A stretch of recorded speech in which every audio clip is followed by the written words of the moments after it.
Várj, nem most. Ne engedd el. Apus fürdik egy ponttyal. Bement a nádba, csak így bírta kifogni. És hogy tudjátok, iszapos.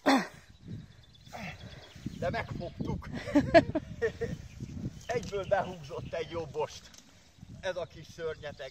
2 órája szórakozik. Azt most meglett. Kukoricára jött, csevegére, gyerekek. Hú. Itt vagyunk. Na mondjad, hogy hol vagyunk. Itt vagyunk, gyerekek.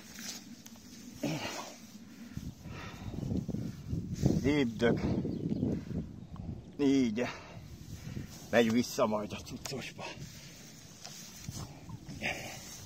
Leállíthatom? Nem. Itt vagyok, fogom én. Szevasztok. Majd mindent teszem oda be.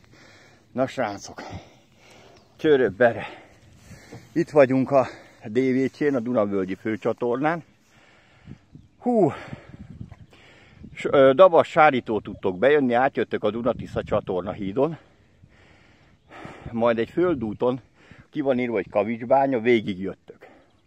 Majd a DVC híd előtt jobbra elfordultok, de ki van járva a nyom, észre fogjátok venni. Ez a Dunavölgyi főcsatorna, az a része, ahol van itt ez egy ilyen háromszög, egy ilyen delta. A Borzasi Zsilit pedig, megyek, megmutatom, hú, kicsit még lihegök, ott található. És onnan már 30-as csatorna van.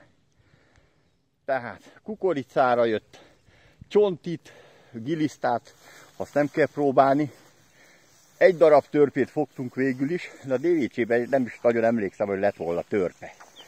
Én már 20-25 évvel ezelőtt jártam itt, akkor ezeken a helyeken szó szerint lehetett látni a hatalmas harcsákat beömlőni.